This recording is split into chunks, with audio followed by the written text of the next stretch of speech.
Bueno, muy buenas tardes, compañeras y compañeros. Muchas gracias a todas y a todos ustedes por su presencia en esta tarde lluviosa. Un saludo muy especial a Ricardo, muchas gracias a Laura por haber compartido este panel. Un saludo a Wilson, a Alfredo, a Marcel, al compañero Méndez, Citronicol. Me disculpan los demás, pero son los que alcanzo a reconocer, así a Marisabel. Yo soy de Cali, pero hace rato no vivo acá, entonces ya no tengo tanto contacto con el movimiento social de aquí de la ciudad, pero obviamente siempre pues es un placer para mí poder venir a Cali, poder enterarme de lo que está pasando también aquí en la ciudad y compartir esta tarde con ustedes unas reflexiones que más que es una conferencia magistral, entonces son como unas ideas de lo que es la reforma tributaria, de lo lesivo que es. Que muchas veces de pronto incluso nos quedamos con la idea de que todos sabemos, todos aquí estamos convencidos de que esa reforma tributaria es mala. Y mi propósito es darles algunos elementos de por qué consideramos que es lesivo para los intereses de la clase media sobre todo, y qué hacer sobre todo, porque ustedes saben que en el día de hoy hoy empezaron las protestas contra la reforma tributaria, se lanzó con la idea del 8 marcho contra el IVA, se reactivó a raíz de esto el Comando Nacional Unitario, las tres centrales sindicales están convocando esa jornada, la jornada de hoy. Entiendo que en Cali la decisión que se tomó era que pues, la participación en esa actividad fuera este evento. Y tema más, pues yo creo que la idea, un poco de que no solo yo voy a hablar muy poco también, sino que podamos hacer un intercambio de ideas y poder dar la palabra y que ustedes puedan opinar también. Es un poco lo que tenemos pensado en el día de hoy. Si uno tuviera que explicar esta reforma tributaria de manera sencilla, tendría que decir que en un hogar colombiano, ya sabemos hoy, un hogar colombiano es en promedio 3 personas, antes eran 3,8, el censo del DANE lo que ha salido es que ya son 3 personas en promedio el hogar.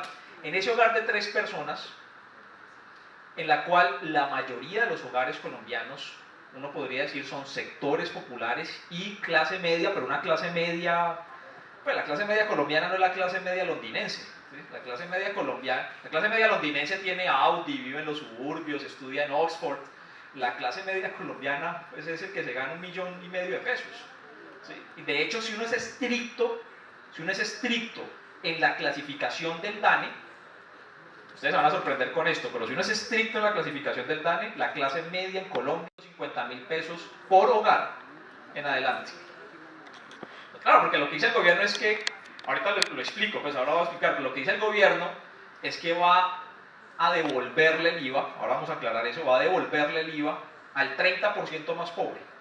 Y el 30% más pobre, que es lo que se conoce técnicamente como el decil 1, 2 y 3, tienen ingresos promedios de 550.000. O sea que si usted se gana 560.000, ya no es pobre, ¿sí?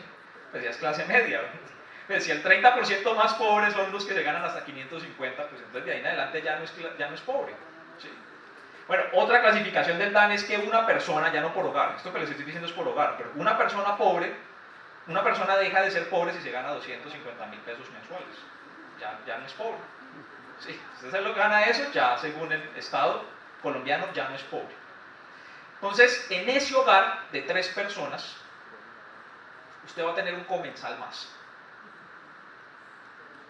Ese comensal se llama Iván Duque, que se va a sentar todos los días al desayuno, al almuerzo y a la cena a comer con ustedes, a comer con nosotros. ¿Sí? Iván Duque. Eso sí, Iván Duque ha hecho una aclaración, y es que él solo se va a comer el 18% de lo que usted logre poner en el plato. Pero esa es la explicación de la reforma tributaria. Todo lo que logremos poner en el plato de comida, al desayuno, al almuerzo y a la cena, nos toca compartirlo con el gobierno en un 18%. ¿Qué va a provocar esto? Pues que obviamente pues, se va a comer menos. El resultado es que vamos a tener que poner menos comida en el plato de los hogares colombianos. Se ha dicho que esto es una ley de financiamiento y esto tiene relación con lo que acaba de exponer Laura, porque se acude a unas necesidades. No, es que el país tiene unas necesidades, y entonces si quieren educación, pues todos tienen que poner. Y no se atreven a llamarlo reforma tributaria, sino ley de financiamiento. Esta ley de financiamiento da la impresión de que, oiga, pues sí, necesitamos plata para la educación y para la salud y para las vías, pues hay que conseguirla de alguna forma. La ley de financiamiento es, nos toca financiar eso, más o menos la idea es, nos toca financiar eso que ustedes están reclamando. Están reclamando educación, entonces nos toca hacer una ley de financiamiento. ¿Sí? En ese sentido, Laura es un poco responsable de esta reforma tributaria. Pues, claro, están exigiendo plata para la educación y el gobierno lo que está diciendo es, listo, están pidiendo plata para la educación, ley de financiamiento. Pero realmente es una reforma tributaria. Porque es que ese nombre es más hostil, ¿sí? ¿No? De reforma tributaria y uno mismo se contrae y dice, no, ¿cómo así que reforma tributaria? ¿Cuál es la diferencia? La Corte Constitucional estableció en el año 2016 que no había ninguna diferencia. ¿Y por qué no hay ninguna diferencia? Porque el senador Iván Duque, en ese momento, en el año 2016, demandó la ley de financiamiento de Juan Manuel Santos, que hizo una ley de financiamiento en el 2016. Y el argumento del entonces senador Duque era que tenía que llamarse reforma tributaria porque incluía impuestos adicionales y aumento de tarifas. Entonces, si tiene impuestos adicionales y aumento de tarifas, tiene que llamarse reforma tributaria. Y la Corte Constitucional le responde, es lo mismo. ¿Sí? Tumbó la demanda porque dijo, no, pues es que es lo mismo, ley de financiamiento, reforma tributaria, eso es el resultado es igual. ¿Sí? Tenemos una ventaja explicando esto, y es que el principal opositor de la reforma tributaria que se ha presentado en estos momentos, la reforma tributaria que presentó el presidente Duque, es el senador Iván Duque, que durante años, en decenas de discursos, se opuso a lo que él ahora como presidente está proponiendo. Entonces cada vez, yo le había pedido a los compañeros que empezáramos con un video, pero bueno, yo creo que la parte técnica no hizo, pero cada vez que nosotros hablemos de este tema, yo creo que lo primero que hay que hacer es citar a Iván Duque, ¿sí? Que es el principal opositor de esto. Pero entonces queda claro que es una reforma tributaria. Queda clara también otra cosa, y es que es un engaño del gobierno nacional, porque el eslogan de campaña del presidente Duque, del entonces candidato Iván Duque, era menos impuestos y más salarios. Ustedes lo saben, eso ha salido pues en todos lados, menos impuestos y más salarios. De hecho, en varios debates presidenciales ganó no pocos puntos el candidato Iván Duque haciendo esta propuesta, diciendo que él iba a cobrar menos impuestos y que iban a aumentar los salarios. Y lo que se está presentando es todo lo contrario. ¿Sí? Y criticó a Santos y criticó a todos los otros candidatos que decían, porque hay otros candidatos pues, que decían, no, pues hombre, pues hay que ver si hay que subir impuestos o no. ¿Sí? Porque pues es natural que si el Estado, y esto ya es en serio, es decir, si queremos educación gratuita, como la queremos, como se necesita además, pues se necesitan recursos, eso es evidente. ¿Sí? Y esos recursos tienen dos fuentes. Y aquí está toda la discusión, o sea, la discusión sobre si son más impuestos o menos impuestos tiene que ver con varios elementos, pero voy a destacar uno. La senadora Paloma Valencia, y lo voy a llamar entonces la teoría Paloma Valencia. La teoría Paloma Valencia es que esos recursos tienen que salir del bolsillo de cada quien. Si cada quien mire a ver cómo resuelve, es lo que ha dicho, no, hombre, antes los estudiantes, los que se gradúan de la educación pública deberían devolverle el 20%.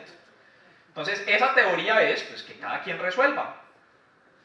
Todos ponen, sería el jueguito. ¿Sí? Y cada quien resuelva, pues hay unos aspectos, digamos, que quiero que analicemos para saber si eso es posible o no. Porque la otra alternativa, que es la que están pidiendo los estudiantes universitarios, que es la que yo considero que es la alternativa que debe seguirse, es que lo hagamos como un esfuerzo colectivo. Es decir, que la sociedad resuelva.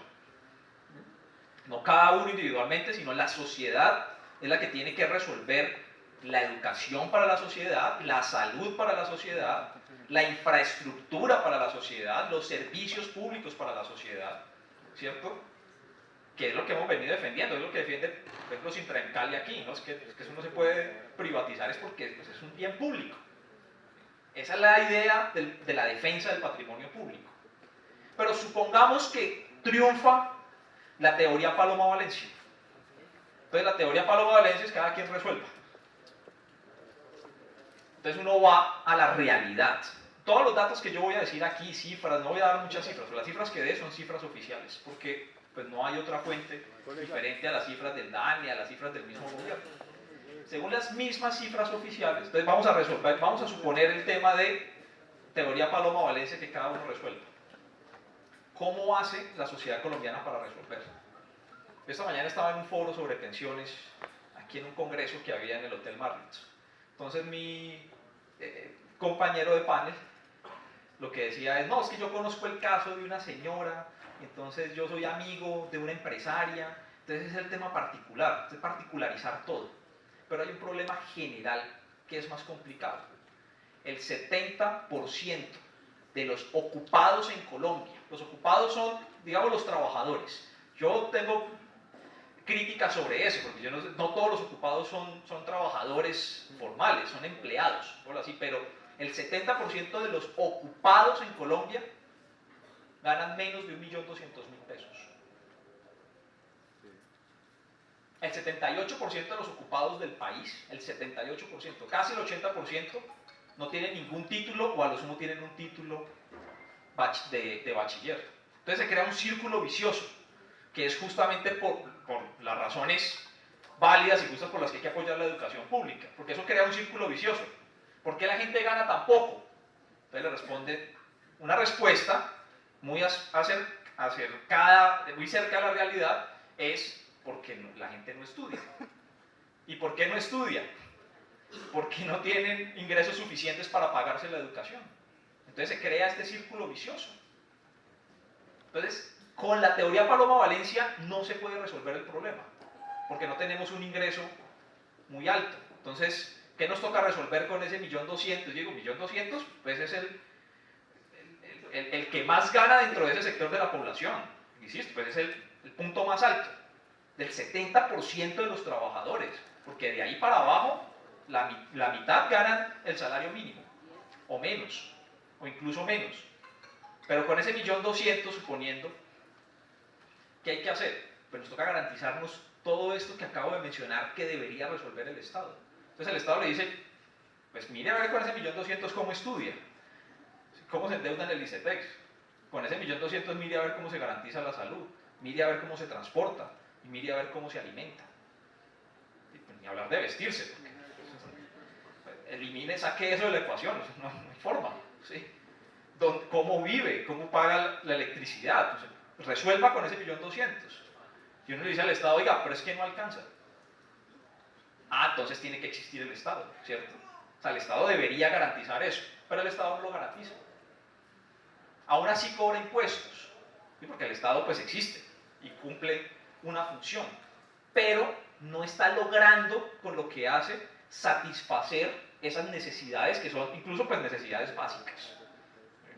¿Cómo funciona en otros países? En los países desarrollados. En los países desarrollados el Estado es un Estado muy grande.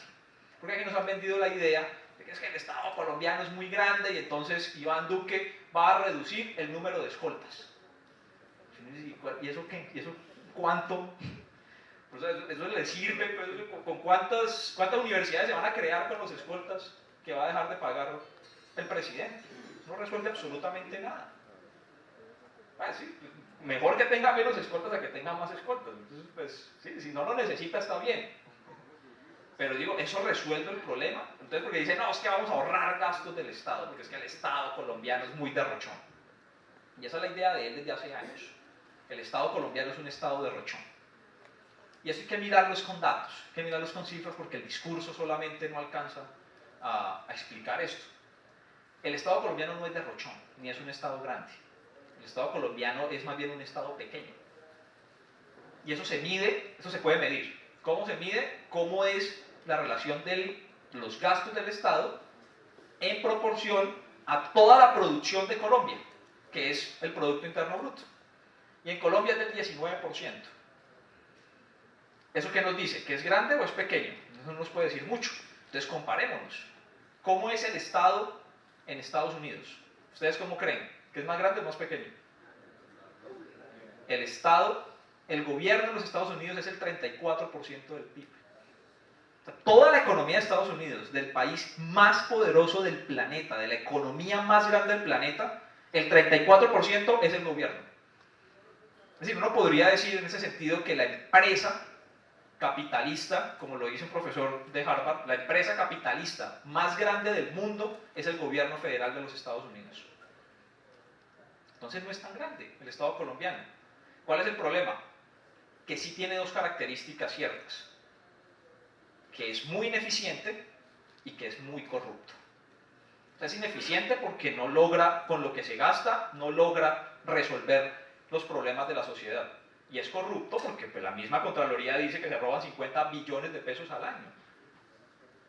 Una reforma tributaria alternativa debería ser, consistiría en un solo punto. Oiga, dejen de robar. Allá hay 50 billones de pesos. Ya. ¿Sí? Pues resolvería una cantidad de problemas, ¿no? Pues, probablemente no todos los problemas de la sociedad, y aquí no estamos pues en una cosa utópica de se acabaron los problemas en Colombia, pero ayudaría bastante si dejaran de robarse la plata. Ese sería entonces un argumento que yo creo que es falso. ¿Qué propuso? ¿Por qué se está haciendo esta reforma tributaria? Aquí se ha cogido de excusa que el gobierno de Juan Manuel Santos dejó desfinanciado el presupuesto. Yo no voy a defender a Juan Manuel Santos, no lo hice en 8 años, no voy a empezar ahora que no está, porque sería de mala educación. ¿Sí? Pero no es cierto ese argumento por una razón, y es que en los últimos 12 años todos los gobiernos han dejado desfinanciado el presupuesto. Incluso Alberto Carrasquilla, el ministro de Hacienda, el de los bonos de agua, el de las empresas en Panamá, cuando fue ministro en el gobierno de Álvaro Uribe, dejó desfinanciado el presupuesto en 2 años por una suma total de 22 billones de pesos. O sea que él sabe que eso pasa. Pero se ha cogido eso como argumento para justificar la reforma tributaria que realmente tiene un propósito diferente. El propósito de la reforma tributaria es cumplir con una promesa de campaña. Esa promesa de campaña es bajarle impuestos a las empresas. Y para bajarle impuestos a las empresas, pues alguien más lo tiene que pagar, porque el Estado no se puede desfinanciar. Si usted le baja impuestos a alguien, se los tiene que cobrar a otro sector de la población. Así es siempre. ¿Sí? Pues, digamos, no hay otra forma de hacerlo. Usted no puede decir, le bajo a estos y ya, me quedo quieto. No, pues tiene que cobrarle a otros. Ahora, en eso de bajarle impuestos a las empresas, también me voy a detener unos minutos en esto porque yo creo que es importante aclarar. Porque ahí también hay un engaño. ¿Qué es eso de bajarle impuestos a las empresas? Colombia es un país que es supremamente desigual. Colombia es el 8º país más desigual del planeta. Cuando uno dice que Colombia es un país desigual, no lo está diciendo por una consideración. Esto no es castrochavismo, ni es. Ahora se inventaron otro, ¿no? Es que esos días me decían a mí en las redes sociales que petrochavista o castrochavista, socialista. No es por eso. O sea, el problema de la desigualdad es un problema capitalista. Es un problema de que si no hay muchos consumidores, pues las empresas no venden. O sea, el problema es que si usted tiene la riqueza muy concentrada en muy pocas manos, pues esas pocas manos no comen 10 veces al día, ni se transportan en 50 carros al tiempo, ni pueden vivir en 50 apartamentos al tiempo. Entonces, la riqueza más desconcentrada facilita que más personas puedan entrar al mercado, a la dinámica del mercado, del consumo, y si hay más consumo, pues hay más producción. Entonces, combatir la concentración de la riqueza es realmente un propósito puramente capitalista de que haya más consumo y más producción. Y Colombia es un país muy desigual, el 8º. En la tierra ni se diga. La concentración de la tierra en Colombia es la segunda más alta del planeta. Pero en las empresas también es muy desigual. El 52% de las utilidades empresariales del país están en manos del 0,73% de las empresas. El 0,73% de las empresas son responsables de más de la mitad de las utilidades del país. Así que, cuando uno habla de reducirle impuestos a las empresas, tiene que preguntar a cuáles empresas. La pregunta que hay que hacer no es si es bueno reducirle los impuestos a las empresas o no, sino a cuáles. ¿A cuáles les están reduciendo? Si ese 52% de las utilidades son el 0,73% de las empresas, ese 0,73% de las empresas son grandes o pequeñas. Pues son grandísimas empresas. O sea, hay una concentración de la riqueza empresarial impresionante. Y el 90 o 95% de las empresas del país son pequeñas empresas. Entonces a uno le dicen, voy a bajarle los impuestos a las pequeñas empresas, uno dice, bueno, pues sí, pues dejémosla respirar un poquito. Pero si lo que está diciendo es que le va a bajar impuestos a las grandes empresas del país, ahí entra una discusión y es si es cierto que todos ponen. Porque todos tenemos que pagar impuestos y de hecho todos lo hacemos. Que también hay que desmontar ese argumento. O sea, no, que es que las personas en Colombia no pagan impuestos, no pagan y pagan mucho. La mitad de lo que se recauda en Colombia con impuestos, se recauda con impuestos indirectos. ¿Qué son impuestos indirectos? El que paga igual un trabajador de salario mínimo o don Luis Carlos Sarmiento Angulo. Pagan el mismo impuesto, exactamente lo mismo. Eso es un impuesto indirecto. Y les estoy diciendo que esa es la mitad de lo que se recauda en Colombia. Eso hace que la estructura tributaria del país sea supremamente desigual. Así que no es cierto que le vayan a bajar los impuestos a las empresas, entre otras cosas por lo siguiente. Porque lo que está establecido en esta reforma tributaria es que la rebaja de esos impuestos corresponde a exenciones tributarias, a beneficios tributarios. ¿Qué es un beneficio tributario? Una exención tributaria o un beneficio tributario es cuando el Estado le dice a un sector empresarial, no me pague impuestos. No me pague impuestos por una razón, pues tiene que haber una contraprestación. Es decir, tiene que haber un beneficio. Si hay un beneficio tributario, pues tiene que haber un beneficio de la empresa. Entonces el Estado, de manera legítima, y esto existe pues en todo lado, el Estado le puede decir a un sector de la población, no me pague impuestos, pero cree empleos, o haga inversiones, o pues construya riqueza, haga alguna cosa. Y en Colombia eso existe. Hay 230 beneficios tributarios. Eso cuesta 14 billones de pesos al año. ¿Quiénes se llevan esos beneficios? En una muy buena medida las grandes empresas. En una muy buena medida las grandes empresas del sector minero, a los que el Estado les dice, lleves el carbón y lleves el petróleo y chao, y gracias, y hasta luego. Y se fue el petróleo y se fue el carbón y el oro y el níquel y hasta luego, se fue. Entonces, lo que está proponiendo la reforma tributaria no es bajarle la tarifa a las pequeñas empresas, eso va a caer pero un punto solamente. ¿Sí? El resto del beneficio el resto de lo que le está proponiendo bajarle los impuestos es a través de beneficios tributarios a los cuales solo pueden acceder las grandes empresas, por una razón lógica. Es muy difícil que una pequeña empresa acceda a un beneficio tributario, porque para hacerlo pues no es tan fácil, o sea, tributariamente no es tan fácil, necesita un experto tributarista que le diga cómo acceder a ese beneficio. Digamos que los beneficios están como por acá, ¿sí? Todo el mundo tiene que pagar impuestos, por aquí, las empresas, y los beneficios están por acá. Para poderlos alcanzar, se necesita tener un músculo financiero para poder alcanzar ese beneficio tributario. Entonces, tiene que contratar a alguien que sepa cómo bajar el beneficio. Pero además, esconde otra cosa, crea una cortina de humo sobre otro problema para las empresas. Y es que las empresas Colombia no es competitivo. Y las empresas no solamente no son competitivas porque paguen impuestos, digamos, y altos o bajitos, no importa, sino porque el país en el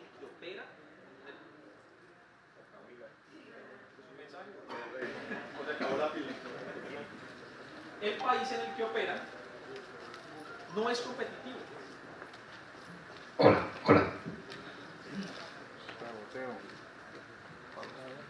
No es competitivo. ¿Qué significa que no es competitivo? Significa que si usted quiere crear una empresa, usted tiene que tener ingenio, creatividad, capital. Tiene que tener ingenio, creatividad, ideas, recursos financieros, tiene que tener una cantidad de cosas.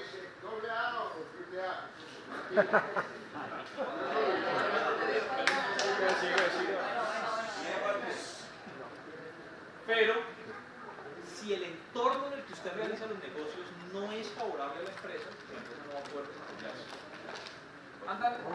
simplemente con una idea que yo considero cada vez más engañosa, que es todo este tema del emprendimiento. Que están hablando del emprendimiento como si el problema del emprendimiento fuera la solución. El problema personal, un problema particular.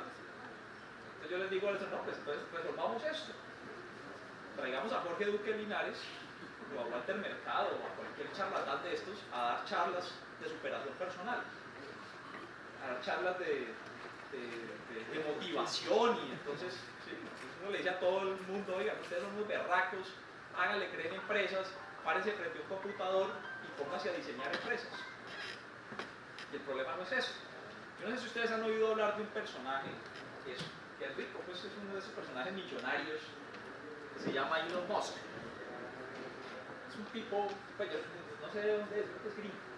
Es australiano y se inventó una empresa que se llama Tesla. Y esta empresa ha logrado cosas pues como extraordinarias. Una de esas es que logró lanzar un cohete, esa empresa, una empresa privada, logró lanzar un cohete al espacio con un carro convertible. Entonces le puso un muñeco disfrazado, pues un muñeco disfrazado de astronauta, y lanzó un carro convertible que esa misma empresa había construido, un carro eléctrico.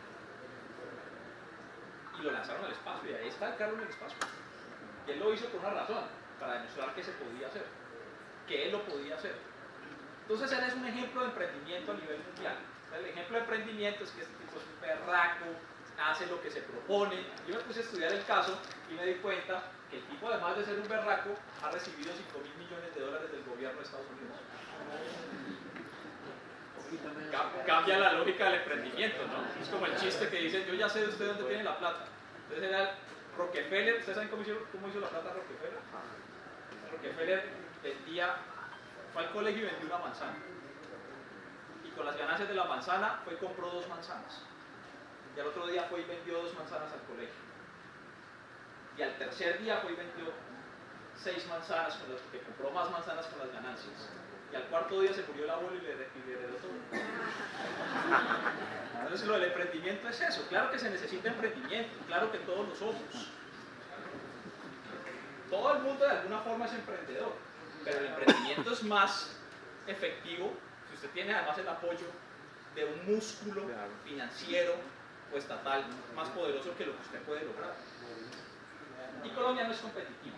Entonces, ser emprendedor en Colombia es muy difícil, muy complicado ser emprendedor en el país. Porque les voy a dar solamente un dato de esto. Colombia está en el puesto, eso se mide por unos escalafones, entonces Colombia lo ubican en un escalafón. Colombia está en el puesto 66 de 140 países. Estamos en el puesto 66. Eso no dice nada. Hasta ahí lo que estoy diciendo es que sí, estamos ahí como en la tabla media, ahí no somos tan buenos ni somos tan malos. Pero la política colombiana ha obligado a Colombia a competir con otras naciones, a competir por ver quién vende más en el mercado, si nosotros vendemos más o ellos nos venden más nosotros.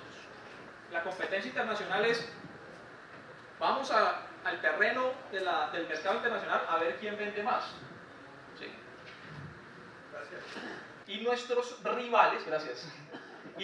rivales comerciales no están en el puesto 66, ni en el 65, ni en el 64, ni en el 70. Nuestros rivales comerciales están en el 1 que es Estados Unidos, el 2 que es Alemania, el 3 que es Francia, el 4 que es Japón, el 5 que es Corea, el 7 que es China. Y con eso nos ponen a competir. ¿Cuál creen que sea el resultado?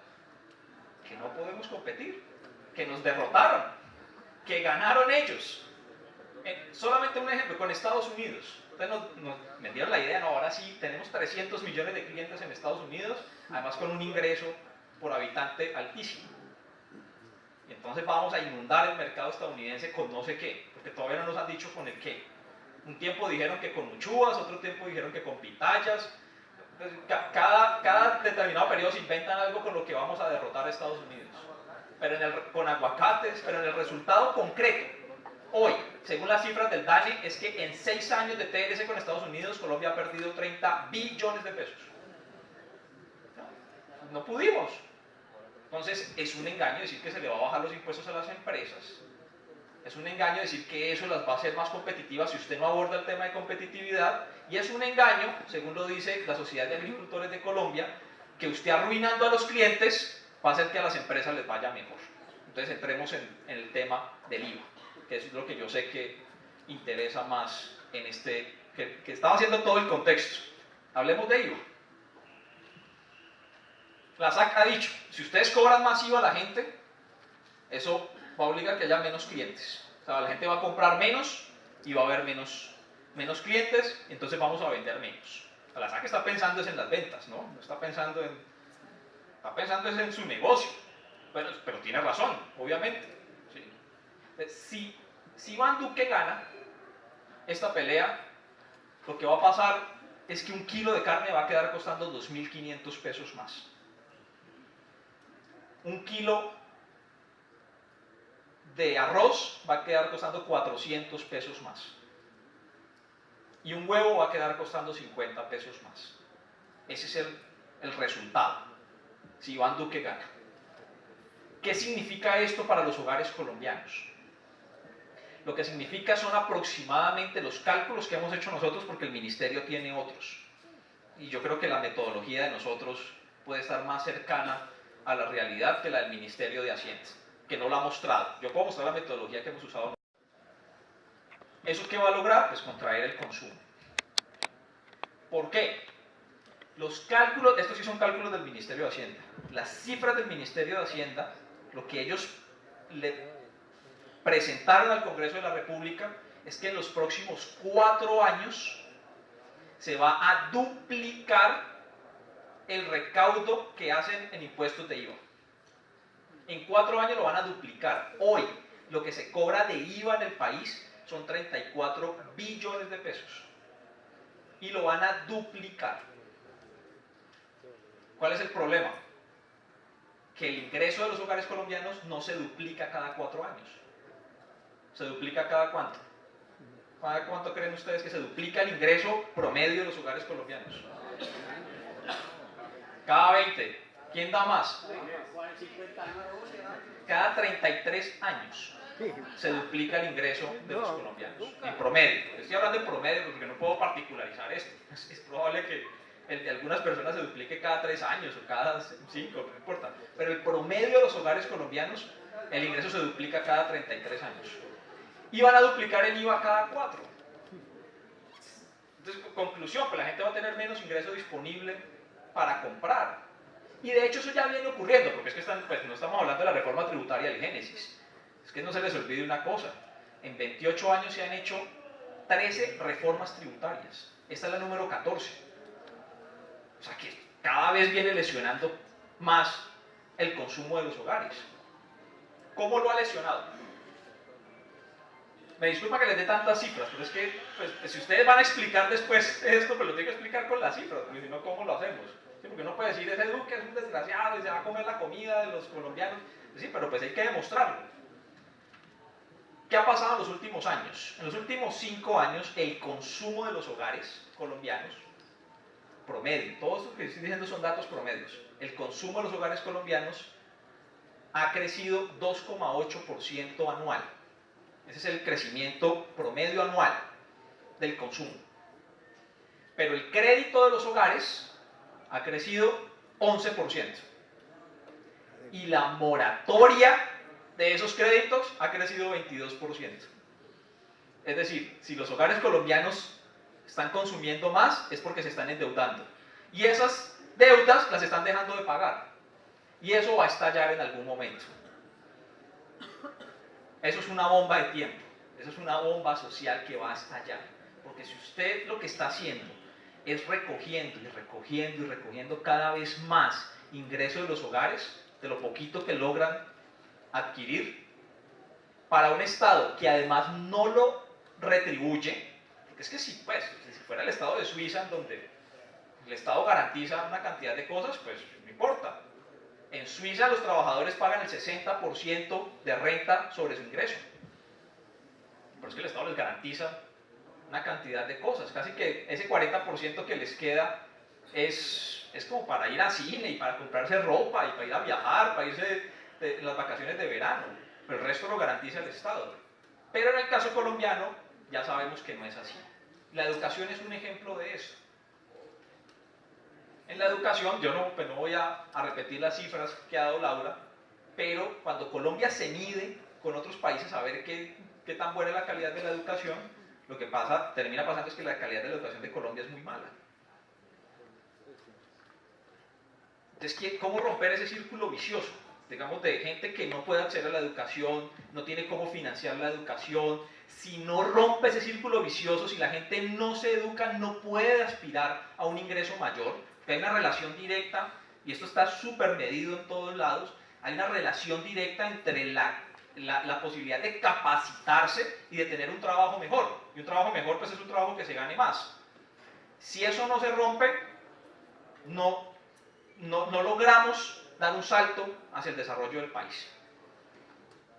Yo en esos días puse un mensaje pues ahí en redes sociales midiendo cómo era el presupuesto de una universidad en Estados Unidos con toda la educación pública en Colombia.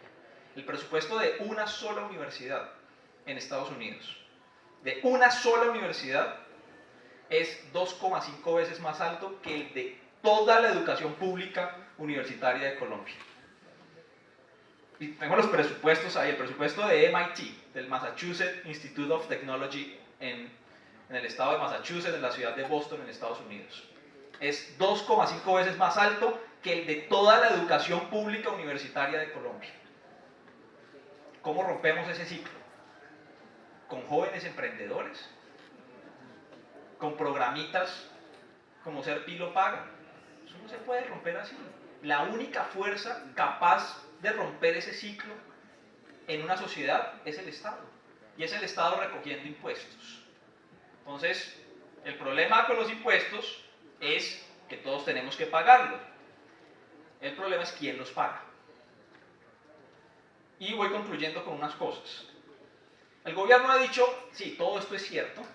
Y esto es tan cierto que ustedes han visto a Álvaro Uribe desesperado, viendo a ver cómo no, que es que vamos a subir la prima y el salario, y estoy hablando con el gobierno y voy a decirle al ministro que no suba el IVA. Están desesperados en eso, porque es que son conscientes pues, de lo que eso está generando de rechazo en la sociedad colombiana. Ellos no son tontos, ellos están leyendo lo que está pasando en la sociedad, y lanzaron la vaina y lo que vieron fue que se vino toda una avalancha de críticas al gobierno y al ministro. Y así era, que el que la propone es Carrasquilla, es que esto es una cosa pues muy detestable, muy chocante. El que la propone es Carrasquilla, el que empobreció a 117 municipios, el que creó empresas en paraísos fiscales. Ese es el que está defendiendo la propuesta en el Congreso. Entonces se inventaron una cosa que ustedes han escuchado hablar de la devolución. No es que le vamos a devolver el IVA a los pobres, ya les dije cuáles eran los pobres a los que les iban a devolver el IVA. Resulta que en el proyecto de ley que presentaron al Congreso no aparece la palabra devolución. No existe. No va a haber devolución. Lo que va a haber es una compensación, que es diferente a una devolución. ¿Por qué? Porque a esos hogares pobres les va a tocar pagar el IVA de 18% si se aprueba esa reforma. Les va a tocar pagar el IVA. Y el Estado lo que ha dicho es, sí, pero los vamos a compensar. ¿Cómo los vamos a compensar? Solamente a las personas que estén en familias en acción van a tener una compensación adicional al programa asistencialista que ya están recibiendo, que sería de 50.000 pesos mensuales, que eso tampoco, los 50.000 pesos mensuales no está escrito en ningún lado. Ellos han hablado de 50.000, pero eso no está escrito, no está en el proyecto de ley. Y sería una compensación a través de la política asistencialista que ya existe, o sea que no es una devolución, van a tener que pagar el IVA. Y solo los que estén en familias en acción, o en jóvenes en acción, o en adultos mayores, en Colombia Mayor, van a recibir recibirían esa compensación, si se logra dar. Así que ahí también, pues obviamente hay un engaño. Sí, ahí no está el 30% de la población, digamos, eso no es el 30% más pobre, es mucho menos que el 30% más pobre de la población. O sea que ahí también, pues digamos, están engañando. Bueno, voy concluyendo. Que todos ponen, todos tenemos que poner. Todos tenemos que poner, sí, eso es cierto. Ay, gracias. ¿Qué vas? Hablando de impuestos. Gracias.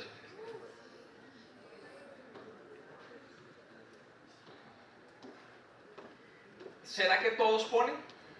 ¿Ustedes qué creen? ¿Todos ponen? No todos ponen. Entonces aquí hay una franja de la población, muy pequeña, pero supremamente rica, que pagan considerablemente menos impuestos de lo que deberían pagar. Aquí las grandes multinacionales no pagan impuestos. Las grandes multinacionales mineras no pagan impuestos. Las ganancias del sector financiero, las ganancias del señor Luis Carlos Sarmiento Angulo no están gravadas con impuestos. Los dividendos de las empresas no están gravados con impuestos. La plata que se llevan las empresas a sus casas matrices en otros países no están gravadas con impuestos. Lo que se fuga hacia paraísos fiscales como Panamá no paga impuestos. Así que no es cierto que todos paguen impuestos. Y los grandes salarios, pero grandes salarios son grandes salarios. Son salarios de más de 35 millones de pesos al mes, pagan una tarifa igual que las personas que se pueden ganar 10 o 15 millones de pesos al mes. O sea que ahí tampoco no hay justicia, digámoslo en eso, porque alguien que se gana 50 millones de pesos no es igual que alguien que se gana 15, no es lo mismo. 15 millones de pesos se lo puede ganar un profesor universitario, pero 50 millones de pesos, es difícil que un profesor universitario se gane eso, ¿sí? Y pagan la misma tarifa, así que no hay progresividad en eso, no es justo. Y los grandes capitales, ya les digo, que tienen tantas exenciones, tienen tanta forma de evadir el pago de impuestos, que no pagan impuestos. Así que no es cierto que todos paguen, no es cierto que todos estén aportando a esa construcción de esa sociedad. Luego no se cumple el principio constitucional de que quienes más ganan, más tienen que pagar. O sea, aquí no funciona eso. Colombia es tan desigual por eso, una muy buena parte. En Alemania, antes de pagar impuestos, la sociedad es muy desigual, pero cuando la gente paga impuestos, se reduce la desigualdad. Esto se puede medir antes y después de impuestos. Antes de pagar impuestos, la sociedad es súper desigual, pero cuando se pagan los impuestos, cae la desigualdad, porque el Estado va por los que más ganan. O sea, el Estado dice, usted se ganó más de 100.000 euros al año, 150.000, 200.000 euros, venga para acá una parte de eso. Porque es que esa es la financiación del Estado, y si no, ¿cómo? O sea, si no, ¿cómo funciona esto? ¿Sí? Si no, Laura, ¿cómo le damos plata para la educación? Entonces aquí la discusión es verdad quién los pone. Y los grandes capitales en Colombia no lo están poniendo. Por eso es tan mala esta reforma tributaria. Alternativas sí hay. Eliminar exenciones tributarias, perseguir los paraísos fiscales, cobrar impuestos a los dividendos, cobrar impuestos a las remesas de las empresas. Las remesas no son las que vienen, sino las remesas es un impuesto que se llama así, impuesto a las remesas a las utilidades al extranjero. Es cuando las empresas sacan la plata del país para pagarle a sus casas matrices. ¿Sí? Todo eso sería parte de una reforma tributaria alternativa. Entonces la pregunta, ya con esto termino, ¿será que el gobierno no sabe esto? Aquí Laura dijo una cosa que es cierta. Aquí el problema no es convencer, o sea, vamos a convencer a Carrasquilla. Entonces uno se sienta con Carrasquilla, pues uno va y se sienta con Carrasquilla y le explica esto y le saco todos los datos y las tablas y los números y las gráficas que tengo ahí en mi carpeta y convencemos a Carrasquilla y convencemos a Duque. Duque no sabe de esto. No, aquí el problema no es convencerlos, aquí el problema es derrotarlos. Aquí lo que hay que hacer no es... A mí cada rato me preguntan, no, entonces, ¿qué alternativa tiene? Yo le dije, no, pues yo no tengo por qué dar alternativas. Entonces, yo no tengo por qué dar alternativas porque a mí no me eligieron gobierno. Sí. Que den las alternativas del gobierno, ya pregúntenles a ellos. Pero alternativas sí hay, aquí les acabo de mencionar un poco. Como no las van a tener en cuenta, porque es que lo saben, es que no son tontos. A mí no me van a convencer de que estos son tipos que han estudiado en las mejores universidades del planeta. Del planeta. Y no saben estas cosas. O sea, perdieron la clase de impuestos progresivos en la universidad. No fueron a esa clase. No, es obvio que lo saben. No lo quieren hacer porque tienen un interés particular en eso. No lo hacen no porque no sepan hacerlo, es porque no se les da la gana de hacerlo. Porque entre otras cosas, pues a Duque lo eligieron fue para eso. Yo no entiendo, o sea, nosotros deberíamos estar discutiendo otra cosa. Pero es que a Duque lo eligieron fue para eso. O sea, ¿quién piensa en Colombia que a Duque lo eligieron para acabar el neoliberalismo, para hacer políticas sociales, para hacer que la educación sea pública? Obvio no lo eligieron para eso. Lo eligieron es para hacer lo que está haciendo. ¿Sí? Y entre otras cosas, hacer lo que está haciendo engañando a la gente, como yo he demostrado que la están engañando. Por eso la respuesta de nosotros, de los sectores sociales, del movimiento sindical, de la academia, de los estudiantes, de una muy buena parte de los empresarios, de los pequeños y medianos empresarios del país, que son la inmensa mayoría de los empresarios, tiene que ser derrotar esa reforma tributaria, hundirla. Hay que hundirla. Eso se hunde en el Congreso de la República. Y eso no se hunde con una idea genial. Eso no es diciéndole a los congresistas de la bancada alternativa, oiga, pero entonces presenten una propuesta genial. No, eso se hunde con la gente en la calle. No hay otra forma de hundirla.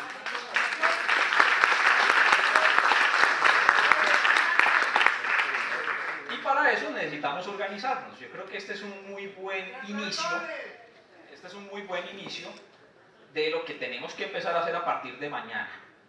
O sea, a partir de mañana las centrales sindicales, los sindicatos, los partidos políticos alternativos, tenemos que reunirnos en cada ciudad, en los barrios, incluso para ver cómo vamos a hundir esa reforma tributaria. Y hundirla, insisto, es salir a las calles, movilizarse, protestar. Protestar tiene muchas formas de protestar, todas pacíficas, por supuesto, pero hay que hacerlo. Porque es que si no, no se hunde. O sea, si un congresista va a votar esta reforma tributaria y no hay nadie en las calles y nadie protesta y nadie habla, entonces pues la vota. Hace 2 años, tenemos poca memoria, ¿ustedes se acuerdan que hace 2 años subieron el IVA del 16 al 19%? ¿Y quién protestó? Nadie protestó. Entonces, esto no, yo termino con esto no se resuelve académicamente. O sea, casi que le voy a decir a la gente, cada vez que alguien me pregunte por propuestas, le voy a decir, no tengo propuestas. La única propuesta es salir a la calle y derrotarla. Este no es un problema teórico, no es un problema académico, esto no es un problema de los genios de la economía, de los genios de los profesores universitarios. Este es un problema de que nos van a quitar una muy buena parte del ingreso de los hogares, de lo que logramos ganar en los hogares, para un Estado corrupto, ineficiente, y no podemos permitir eso. Muchas gracias.